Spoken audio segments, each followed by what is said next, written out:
Section 2.5 is a very short section, talks about linear functions and models. We dealt with linear equations. Well, linear functions are the same type with one exception. X equal a number is not allowed because if you remember, x equal a number is a vertical line and vertical lines don't satisfy the vertical line test, so therefore you cannot have y equaling 0, which will make this a vertical line.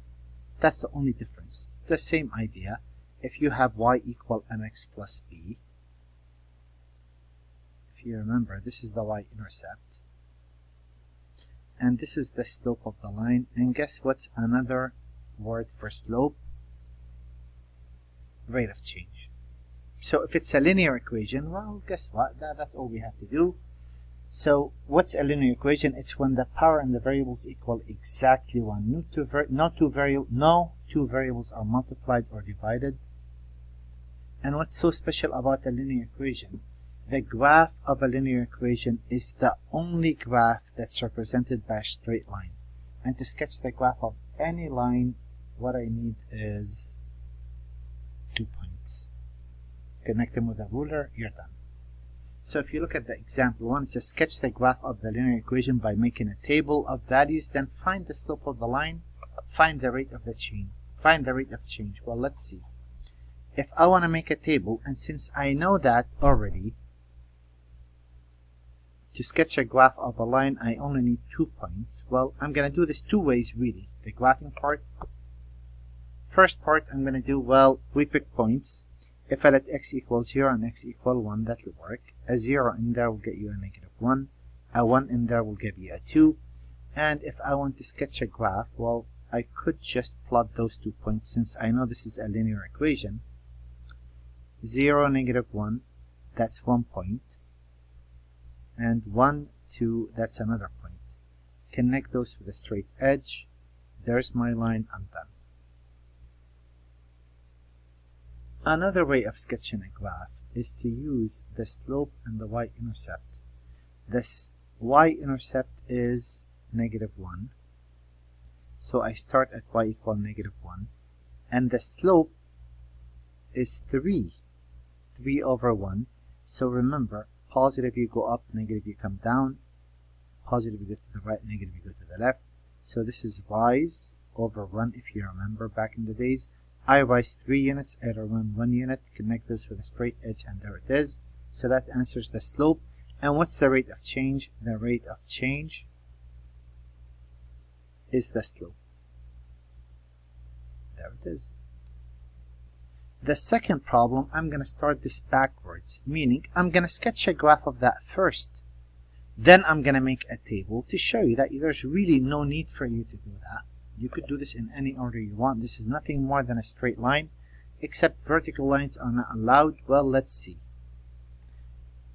I know that the y-intercept is a 4, so I could start at 1, 2, 3, 4. That's a point. I just need one more point. A slope is -1/2. It's the number in front of x, which is the rate of change. What that says, move 1 down and 2 to the right. Connect those with a straight edge, and you got it.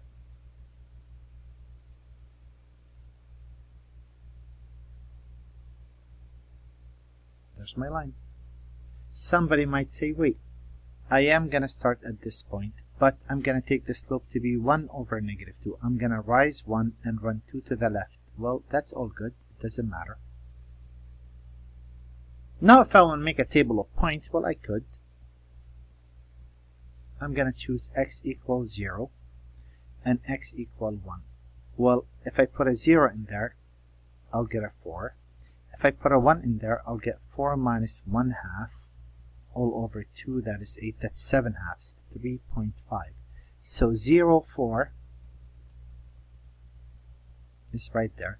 And if I go to 1, and go up 3.5, 1, 2, 3.5 is right there. Connect those with a straight edge, I'll get the same line. There's no way of messing this up. example 2, I'm going to modify just a bit. Find an equation of the linear function passing through the point, oops, and sketch its graph.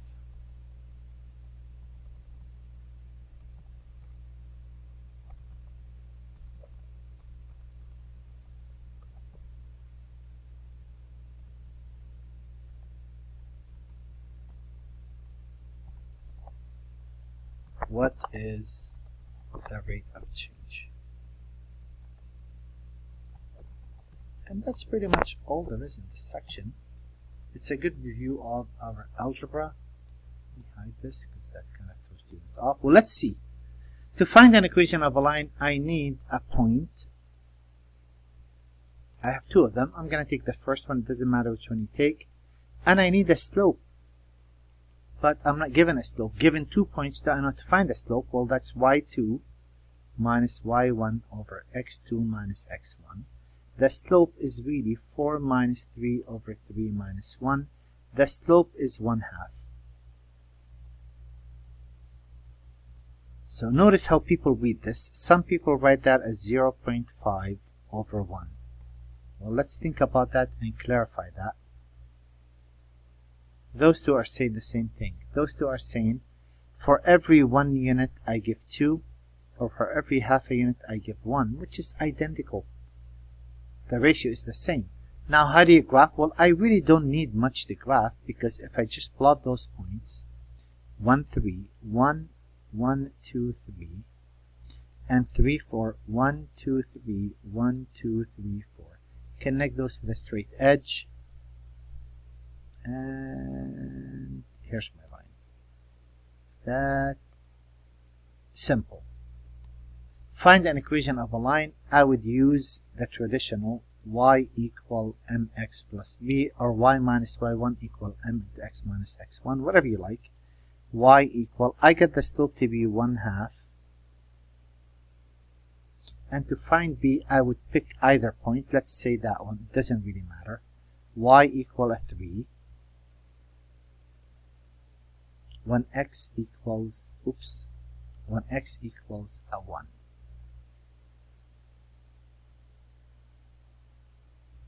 So 3 equals 1/2 plus b, 6 equal 1 plus 2b, 5 equal 2b, or b equal 5/2. So my equation is really y equal, or f of x equal 1/2 x, and b happen to be 5/2. So what does that mean? Well, I could start at 2.5. 2.5 is right there. And I will rise 1, and I will run 2. I will rise 1. And let me see. 2. I would rise 1, and I would run 2, right? If I am at 1.5, if I am at 2.5, I rise 1 to 3.5. Why am I up? 1, 2.5. I'll rise 3.5. How do I scale this?